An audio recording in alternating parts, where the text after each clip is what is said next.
కార్తీక పురాణం 2వ అధ్యాయం. సోమవార వ్రత మహిమ.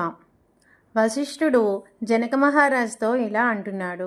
జనక, ఇంతవరకు నీకు కార్తీక మాసంలో చేయాల్సిన కార్యక్రమాలను మాత్రమే చెప్పాను. అయితే కార్తీక మాసంలో సోమవారాలకు ప్రత్యేకత ఉంది. ఆ రోజున ప్రత్యేకంగా సోమవార వ్రతం నిర్వహిస్తారు. ఎంతో మహత్తు కలిగిన ఆ సోమవార వ్రత విధానాన్ని, దాని మహాత్యాన్ని గురించి చెబుతాను, సావధానంగా విను అని ఇలా చెప్పసాగాడు. కార్తీక మాసంలో శివుడికి సోమవారం అత్యంత ప్రీతికరమైన రోజు. ఆ రోజున స్త్రీ కానీ పురుషుడు కానీ ఏ జాతి వారైనా కానీ రోజంతా ఉపవాసం ఉండాలి. నదీ స్నానం చేసి తమ శక్తి కొద్దీ దాన ధర్మాలు చేయాలి. శివుడికి బిల్వపత్రాభిషేకం చేసి సాయంత్రం నక్షత్ర దర్శనం చేసిన తర్వాత అల్పాహారం తీసుకోవాలి. ఈ విధంగా నిష్ఠతో ఉంటూ ఆ రాత్రంతా జాగరణ చేసి పురాణ పఠనం చేయాలి. ఉదయం నదీ స్నానం ఆచరించాలి. నువ్వులను దానం చేయాలి. తమ శక్తి కొద్దీ పేదలకు అన్నదానం చేయాలి. అలా చేయలేని వారు కనీసం 3 బ్రాహ్మణులకు తృప్తిగా భోజనం పెట్టిన తర్వాత తాము భుజించాలి. ఈ కార్తీక సోమవార వ్రతం కేవలం భక్తి సంకల్పంపైనే ఆధారపడి ఉంటాయి. పెద్దగా పూజాధికాలు నిర్వహించలేని వారు సైతం కనీసం ఉపవాసం ఉంటే కార్తీక సోమవార వ్రత ఫలితాన్ని పొందగలరు. ఇందుకు సంబంధించి ఒక ఇతిహాసం ఉంది. దాన్ని మీకు తెలియజేస్తాను, సావధానంగా విను అని ఇలా చెప్పసాగాడు. కుక్క కైలాసానికి వెళ్ళుట. పూర్వకాలమున కాశ్మీర్లో ఒక బ్రాహ్మణుడు ఉండేవాడు. అతడు పురోహిత వృత్తిని చేపట్టి తన కుటుంబాన్ని పోషించేవాడు. అతనికి లేక ఒక కూతురు పుట్టింది. ఆమెకి స్వతంత్ర నిష్ఠురి అని పేరు పెట్టాడు. తండ్రికి ఆమె సౌరాష్ట్రకు చెందిన మిత్రశర్మ అనే సద్బ్రాహ్మణుడికి ఇచ్చి పెళ్లి చేశాడు. అయితే ఆ బ్రాహ్మణ యువకుడు 4 వేదాలు శాస్త్రాలు అభ్యసించడం వల్ల సదాచారపరుడై ఉండేవాడు. భూతదయ కలిగి ఉండేవాడు. నిత్య సత్యవాది. నిరంతరం భగవన్నామస్మరణ చేసేవాడు. ఈ కారణాలతో ప్రజలంతా అతన్ని అపరబ్రహ్మ అని పిలిచేవారు. ఇంతటి ఉత్తమ పురుషుడికి భార్య అయిన స్వతంత్ర అందుకు భిన్నంగా ఉండేది. యవ్వన గర్వంతో కన్ను మిన్నుగానక పెద్దలను దూషించేది. అత్తమామలను భర్తను తిట్టడం, కొట్టడం, రక్కడం చేసేది. పురుష సాంగత్యంతో వ్యభిచారిణి అయి తన ప్రియులను తెచ్చిన తినుబండారాలు, బట్టలు, పువ్వులు ధరించి దుష్టురాలై తిరుగుసాగింది. ఆమె తన వంశాన్ని అప్రతిష్టపాలు చేస్తుందని అత్తమామలు ఆమెని ఇంటి నుంచి వెళ్ళగొట్టారు. అయితే శాంతస్వరూపుడైన ఆమె భర్త మాత్రం ఆమెను ఏవగించుకోకుండా ఆమెతో కలిసి ఉండేవాడు. చుట్టుప్రక్కల వారంతా ఆమెను గయ్యాలి అని ఏవగించుకుంటూ కర్కస అని పేరు పెట్టి ఎగతాళి చేసేవారు. ఇలా కొంతకాలం తర్వాత ఆమె ఒకనాటి రాత్రి తన భర్త గాఢ నిద్రలో ఉండగా ఒక బండరాయితో అతని తలపై కొట్టి చంపింది.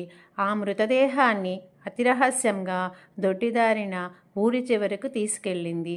అక్కడున్న బావిలో మృతదేహాన్ని పారేసి పైన చెత్తా చెదారాలతో నింపింది. తనకు ఏమీ తెలియదన్నట్లుగా ఇంటికి తిరిగి వచ్చింది. తనకిక ఎదురు లేదని, అడ్డు అదుపు ఉండదనే అహంకారం పెరిగి ఇష్టారాజ్యంగా తిరగసాగింది. తన సౌందర్యాన్ని చూసి ఎందరినో క్రిగంటినే వశపరుచుకుంది. వారి వ్రతాలను పాడు చేసి నానాజాతి పురుషులతో సంభోగిస్తూ వర్ణశంకురాలైంది. అంతటితో ఆగకుండా కన్యలు, పెళ్ళైన మహిళను దుర్బుద్ధులు నేర్పి పాడు చేసి విటులను వారిని అప్పగిస్తూ ధనార్జన చేయనారంభించింది. ఆ తర్వాత ఆమె యవ్వనం క్రమంగా నశించడం ఆరంభమైంది. వయసు పైపడసాగింది. చేసిన పాపాలకు గుర్తుగా శరీరంపై పుండ్లు ఏర్పడ్డాయి. వాటి నుంచి చీము రక్తం కారుతూ క్రమంగా కుష్ఠవ్యాధి బారిన పడింది. రోజురోజుకు ఆమె శరీరం పటుత్వం కృషించి కురూపుగా మారింది. యవ్వనంలో ఆమె కోసం వంతుల వారిగా ఎగబడే విటుల్లో ఒకరు ఇప్పుడు ఆమె వైపు కన్నెత్తి కూడా చూడటం లేదు. అలా కొంతకాలం ఆమె ప్రత్యక్ష నరకాన్ని చవిచూచి పురుగులు పడి చనిపోయింది. బతికినన్ని రోజులు ఒక్క పురాణ శ్రవణమైనా చేయన పాపి కావడంతో భయంకరంగా కనిపించే యమకింకరులు ఆమెను యముని ముందుకు హాజరుపరిచారు. చిత్రగుప్తుడు ఆమె పాపపుణ్యాలకు ఏకరవు పెట్టారు. పాపాలకు ఎర్రగా కాల్చిన ఇనుపు స్తంభానికి కట్టాలని, విటులతో సుఖించినందుకు ఇనుపు స్తంభాన్ని కౌగలించుకోవాలని ఆదేశించారు. భర్తను బండరాతితో కొట్టి చంపినందుకు ఇనుపగదలతో ఆమెని మోదాలని ఆదేశించారు. పతివ్రతలను వ్యభిచారిణులుగా మార్చినందుకు సలసలా కాగే నూనెలో వేచారు. తల్లిదండ్రులు అత్తమామలను అపకీర్తి తెచ్చినందుకు సీసం కరిగించి నోట్లో చెవిలో పోశారు. ఇనప కడ్డీలు కాల్చి వాతలు పెట్టారు. చివరకు ఉబిపాకంలో వేశారు. ఆమె చేసిన పాపాల ఫలితాలను ఆమె ఒకెత్తే కాకుండా ఇటు 7 తరాలు అటు 7 తరాలు నరకబాధలు అనుభవించసాగారు. ఆ తర్వాత ఆమె నీచ జన్మలు ఎత్తుతూ క్రిమికీటకాలుగా పుట్టి చివరికి 15వ జన్మలో కళింగ దేశంలో ఒక కుక్కగా జన్మనెత్తింది. కుక్క జన్మలో ఆమె ఆకలికి తట్టుకోలేక ఇంటింటికి తిరిగింది. కర్రతో కొట్టేవారు. ఆమెను కొడుతుంటే తిట్టేవాడు. తిడుతున్నారు. పిల్లలు తరుముతున్నారు.